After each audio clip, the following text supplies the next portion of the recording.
Mais uma aula de hoje. Isso, já está gravando. Bom, pessoal, mais uma vez, né? Sejam bem-vindos a mais uma aula do nosso curso de Matemática Discreta, do curso de Ciência da Computação da Universidade Estadual Vale do Acaraú. E, como é de costume, peço a todos vocês, queridos alunos, queridas alunas, que registrem aí no chat a frequência de vocês, tá bom? Bom, nosso assunto de hoje é relações e equivalências. Nós ainda estamos no capítulo sobre pensamento relacional, certo? Antes da gente começar a ver o quiz, eu queria só chamar a atenção de vocês para esse assunto de relações, né? Eu havia dito em outras oportunidades que outros autores de livros de matemática discreta costumam colocar primeiro o assunto relações e depois é que passa para funções. Nesse nosso livro-texto, o autor faz justamente o contrário. Ele começa com funções, que é do campo do pensamento relacional, só que é um assunto mais específico, certo? E depois ele passa para relações, que é um assunto mais geral, certo? Beleza? Mas, enfim, na semana passada a gente trabalhou com funções e hoje nós vamos trabalhar com relações. Além do conceito de relações, nós vamos também tangenciar o conceito de equivalências, que é extremamente importante. Bom, vamos aqui compartilhar a tela, como é de costume, e vamos aos comentários das questões, das respostas de vocês. Beleza? Bom, todo mundo aí respondeu a chamada, né? A frequência. Vamos lá.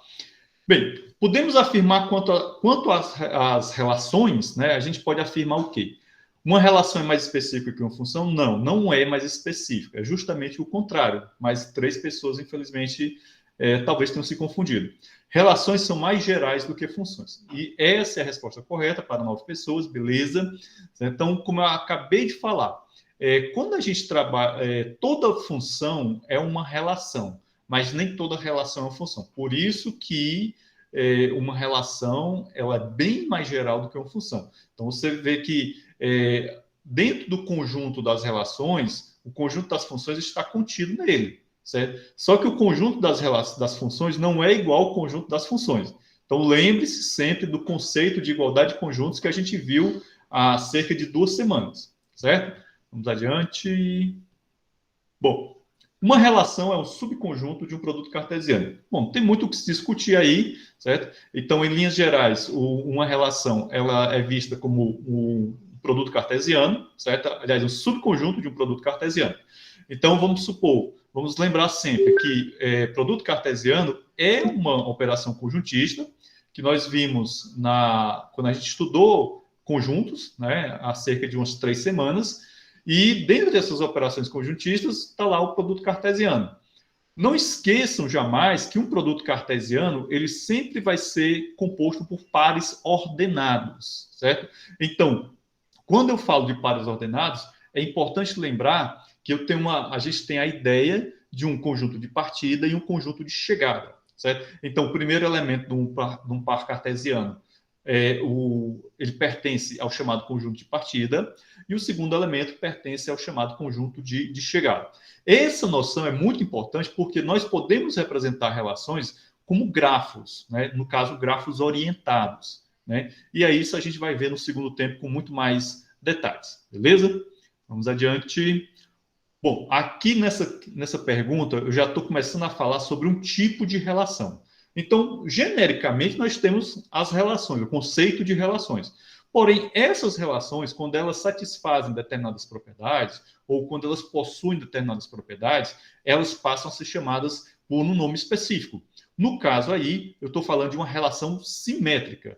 Então, lembre-se do conceito de simetria. O que é uma simetria? Quando é que há simetria entre 2 objetos? Um exemplo clássico de simetria é quando a gente está se olhando no espelho. Então, a imagem do espelho é simétrica à nossa imagem. E por aí vai. Beleza? Bom, então, uma relação simétrica possui a seguinte propriedade.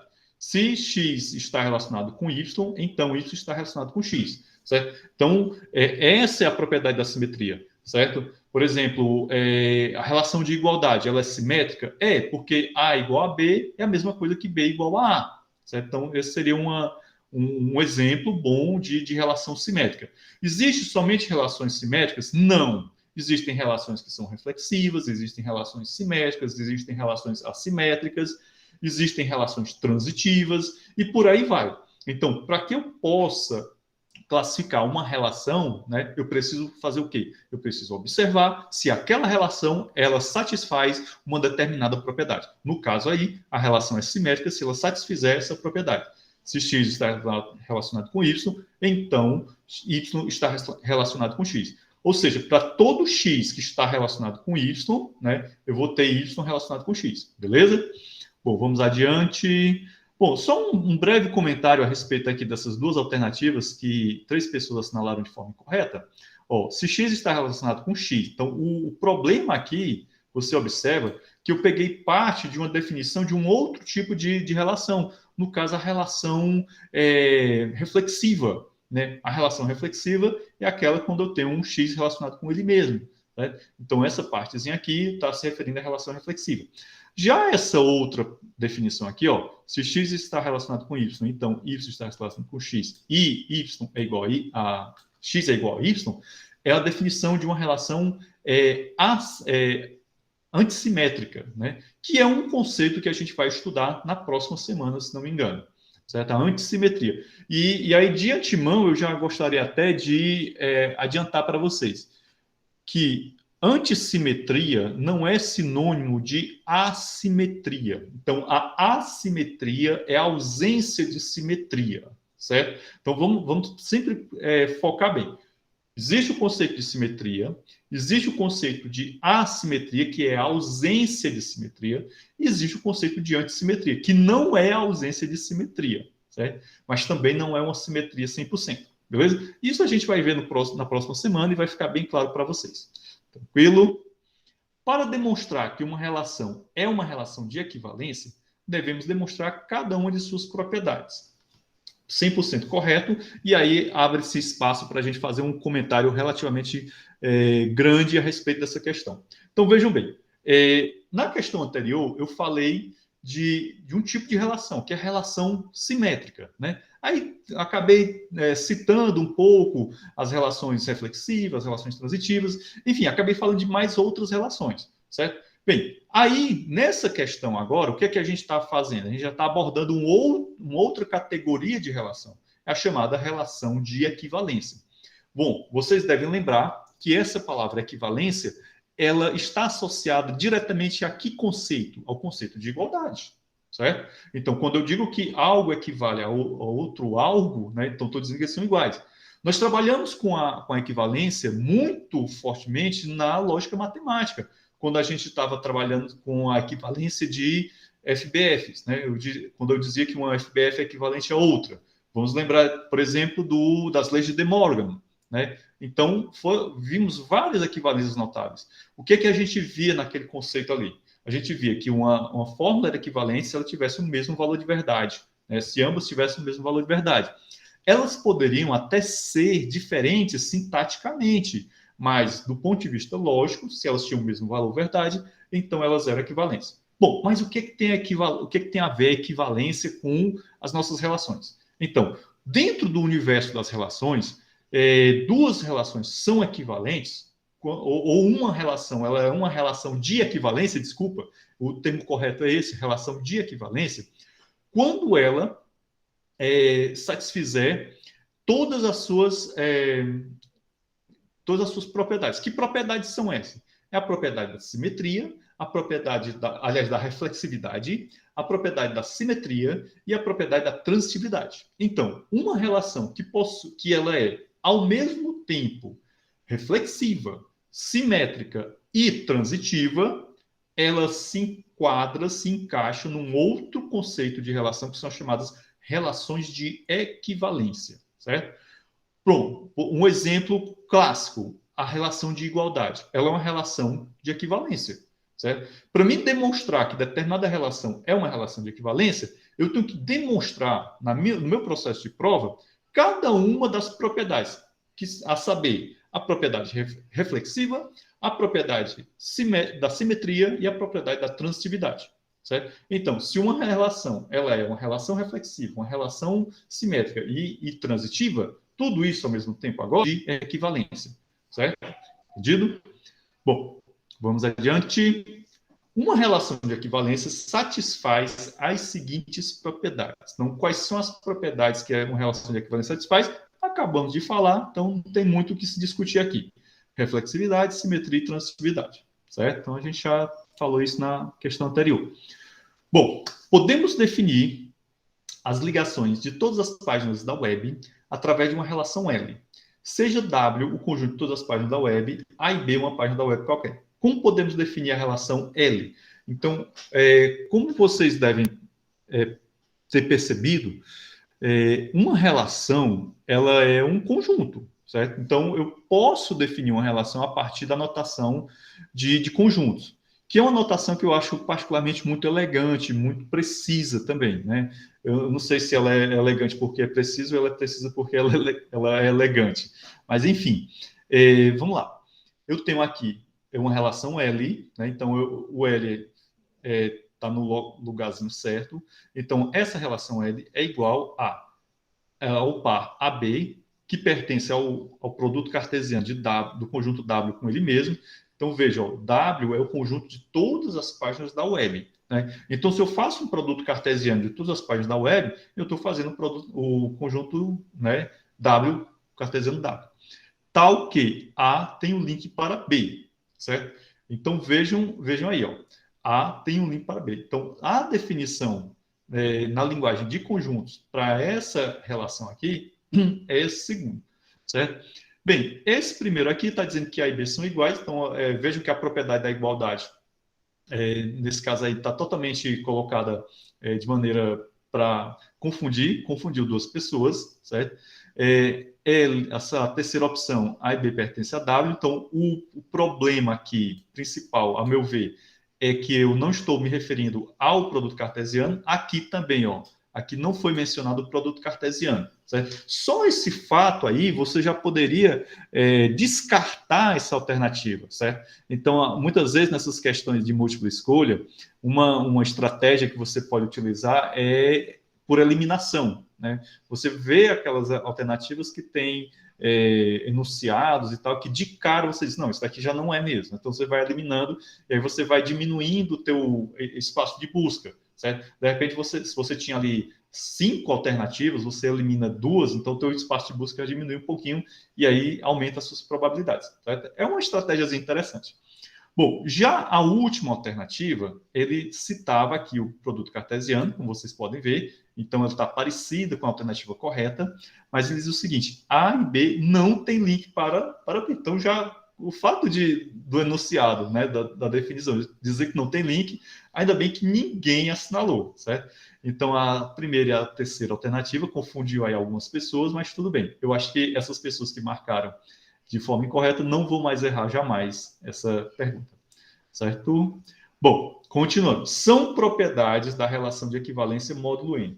Essa relação de equivalência módulo N é um exemplo de uma relação de equivalência, certo? Então, se ela é uma relação de equivalência, significa o quê? Que ela possui as propriedades da reflexividade, da simetria e da transitividade, certo? Só que quando no vídeo da gravação, acho que foi do semestre passado que eu abordei esse assunto, eu mostrei para vocês algumas propriedades dessa relação. Então, uma determinada relação possui propriedades.